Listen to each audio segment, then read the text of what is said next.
Assalamu alaikum wa rahmatullahi wa barakatuhu. Alhamdulillahi rabbil alamin. Wa sallallahu ala sayyidina Muhammad wa ala ahli baytihi tahibina tahirin.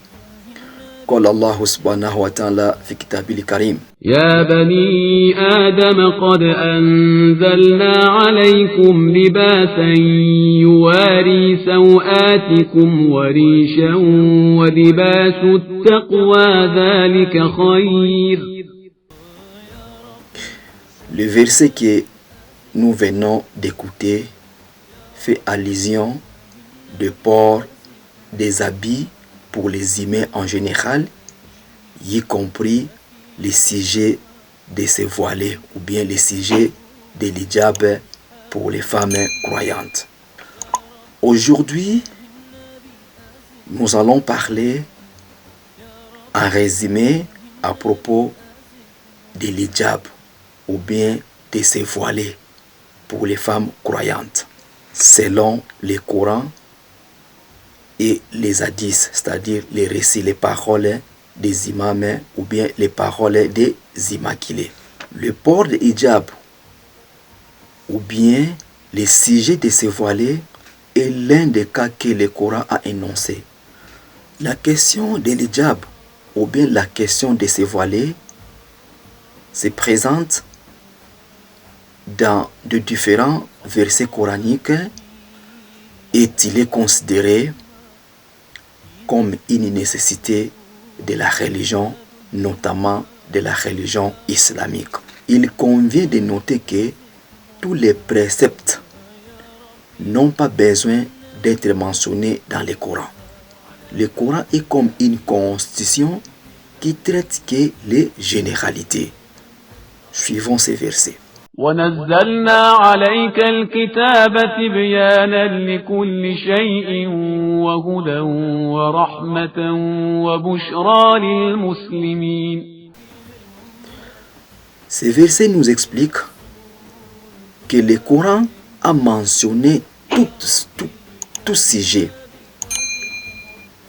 Le Coran n'a oublié aucun sujet d'ici-bas, c'est-à-dire dans ce monde que nous vivons, et dans l'au-delà, c'est-à-dire dans le monde que nous allons vivre au futur.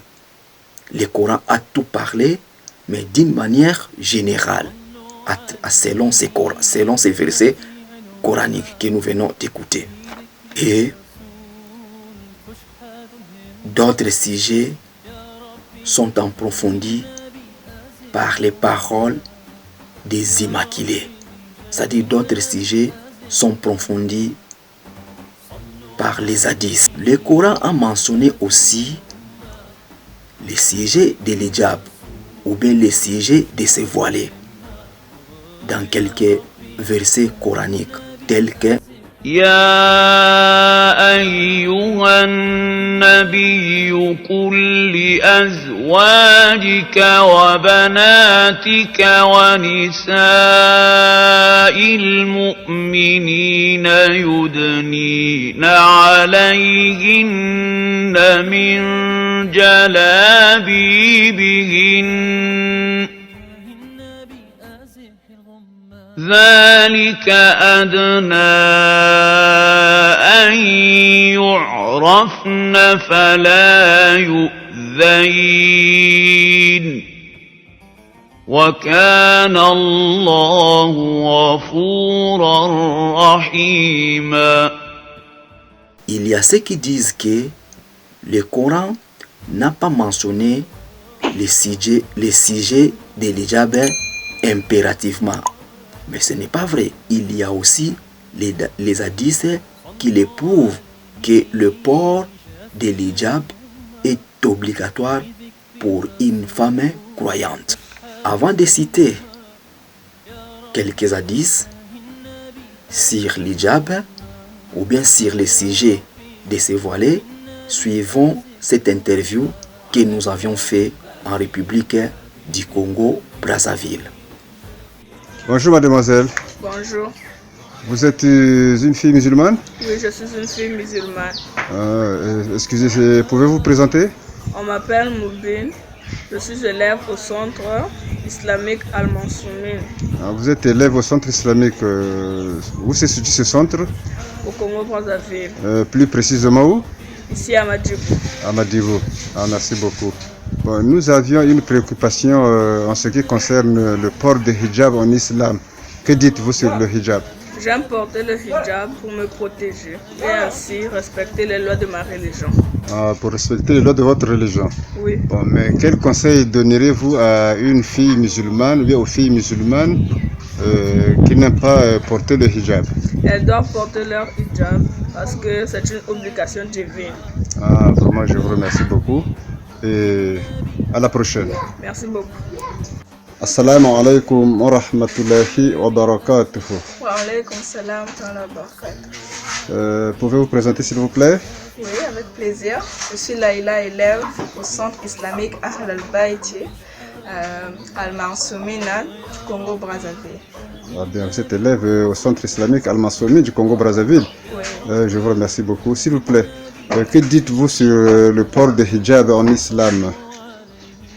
Sur le port du hijab en islam, pour moi, j'aime porter le hijab et je suis très fière de le porter parce que c'est une obligation divine de la part de notre Seigneur. Et pour moi, c'est comme une identité.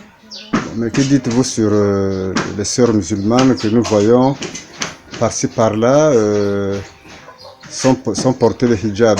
Que dites-vous d'elles? Pour moi, je dis que c'est regrettable pour les femmes musulmanes qui ne se voilent pas. C'est vraiment regrettable. Oui. Vraiment, je vous remercie beaucoup et vous encourager pour votre courage de porter le hijab. Vraiment, restez bien avec votre Seigneur, Inch'Allah. Au chapitre 33, verset 59 du Coran, ou bien le verset 59 de la sourate Ahzab, Dieu dit au prophète Mohammed sallallahu alayhi wa sallam de dire à ses épouses et aux femmes croyantes ainsi que à toutes les femmes de se voiler. Tous ces versets nous indiquent le port de l'hijab. Il y en a d'autres, tels que le verset 31 de la sourate Nour, le verset 32 de la sourate Ahzab et le verset 59 de la sourate Ahzab que nous avions suivi la lecture. Imam Ali alayhi salam a dit que le prophète Mohammed sallallahu alayhi wa sallam lui a rencontré que dans la nuit de son ascension, c'est-à-dire dans la nuit de son voyage nocturne, il a vu les femmes de sa communauté dans un grand tourment, dans une grande punition.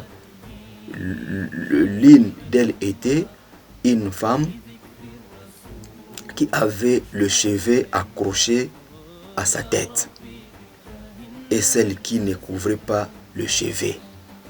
Donc c'est-à-dire cette femme-là ne se voilait pas devant les hommes qui lui étaient illicites. Le prophète Mohammed sallallahu alayhi wa sallam a dit encore: j'ai vu dans les voyages nocturnes un groupe de femmes que le paradis et son odeur est interdit pour eux. Ce sont des femmes qui couvraient une partie de leur corps et laissant une autre partie, selon les lois islamiques, c'est-à-dire les femmes qui ne se voilaient pas convenablement. Assalamu alaikum wa rahmatullahi wa barakatuh.